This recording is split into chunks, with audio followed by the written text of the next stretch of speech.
قربان جائیں اپنے نبی پر کہ ہمارے نبی نے اپنی امت کو رمضان میں رہ جانے والی کوتاہیوں کی تلافی کے لیے، رمضان میں کوتاہیاں جو رہ جاتی ہیں اس کی تلافی کے لیے ایک اور راستہ بھی بتا دیا ہے، اور وہ اعتکاف ہے۔ اعتکاف ہے ہمارے نبی کی سنت دائمہ، سنت مستقلہ، سنت مستمرہ ہے کہ آپ علیہ السلام رمضان کے آخری 10 دن کا اعتکاف کرتے تھے، یعنی 20ویں روزے کی مغرب سے پہلے پہلے مسجد میں تشریف لے آتے تھے اور آ کے مسجد میں ہی رہتے تھے۔ عید کا چاند دیکھنے تک آپ مسجد میں رہتے تھے۔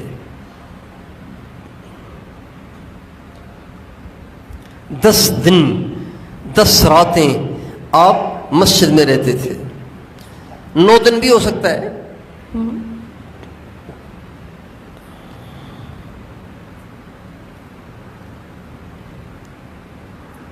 رمضان کے آخری عشرے کا جو اعتکاف ہے وہ 2 حج اور 2 عمروں کے برابر ہے، اور رمضان میں اعتکاف کرنے والے کی مثال بالکل ایسی ہے جیسے ایک شخص کسی کو پیغام بھیج رہا تھا، اس کو راضی کرنے کے لیے خط و کتابت جاری رکھے ہوئے تھا۔ جب خط و کتابت سے کام نہ ہوا تو آ کے اس کے دروازے پہ پڑ گیا۔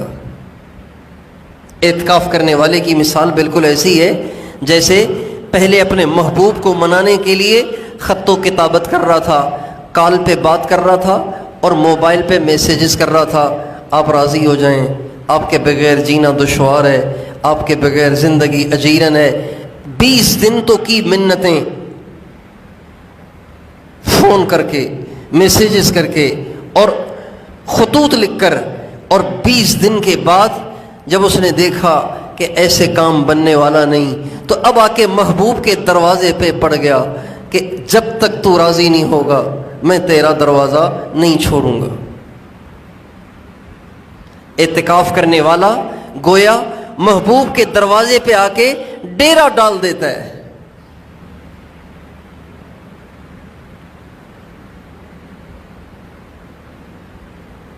ڈیرا ڈال دیتا ہے کہ یا اللہ اب تو آ کے تیرے دروازے پہ بیٹھ گیا ہوں، اب تو معاف کر دے اور اب تو راضی ہو جا۔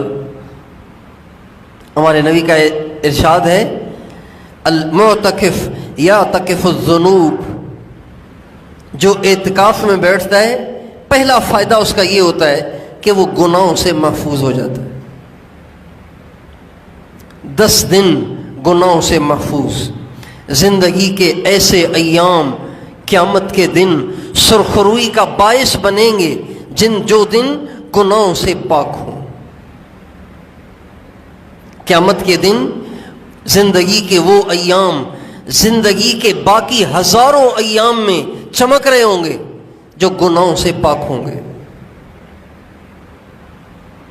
سرخروئی کا باعث ہوں گے، خوشی کا باعث ہوں گے، جن دنوں کو انسان نے گناہوں سے بچایا ہوگا۔ تو جو اعتکاف کرتا ہے نا، پہلا فائدہ اس کو یہ ہوتا ہے کہ اس کو اللہ پاک گناہوں سے محفوظ رکھتے ہیں۔ نمازیں ساری پابندی سے پڑھے گا، قرآن پاک تلاوت کرتا رہے گا، مسجد کا ماحول فرشتوں کا ماحول ہے، فرشتوں کی صحبت میں رہے گا، فرشتوں کی صحبت میں رہے گا تو فرشتوں کی صفات اس میں منتقل ہوں گی، ذکر کرے گا، درود پڑھے گا، بہت سارے کام انسان ماحول کی وجہ سے کر لیتا ہے، بغیر ماحول کے نہیں کر سکتا۔ ہمارے نبی کی سنت تو یہ ہے کہ فرض مسجد میں پڑھا جائے، سنتیں گھر جا کے پڑھی جائیں، لیکن چونکہ ہمارے گھروں میں ماحول نہیں ہے اس لیے ہمارے حضرات کہتے ہیں بھائی سنتیں بھی مسجد میں ہی پڑھ لو، گھر جاؤ گے تو رہ جائیں گی۔ تو بہت سارے کام آدمی ماحول کی وجہ سے کر لیتا ہے، اور پھر ہمارے نبی نے فرمایا ایک تو وہ گناہوں سے بچا رہتا ہے، دوسری بات یہ کہ اس کو ان ساری نیکیوں کا اجر ملتا ہے جو نیکیاں اعتکاف میں بیٹھنے کی وجہ سے وہ نہیں کر سکتا. مثلا کسی جنازے میں شرکت کر لی، کسی جنازے میں شرکت کرنا، کسی بیمار کی بیمار پرسی کر لینا،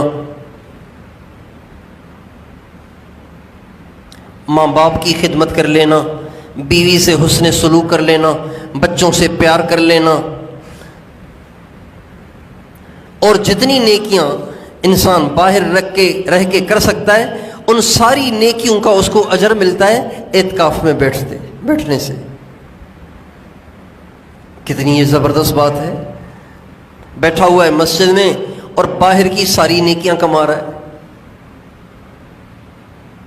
اور پھر اعتکاف کا ایک فائدہ یہ ہے کہ اعتکاف میں بیٹھنے والا شب قدر کا اجر تو پاتا ہی پاتا ہے.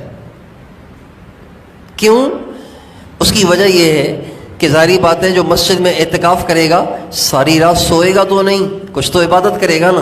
اتنا نکما تو کوئی بھی نہیں ہوتا کہ ساری رات سوتا رہے، کچھ تو عبادت کرے گا.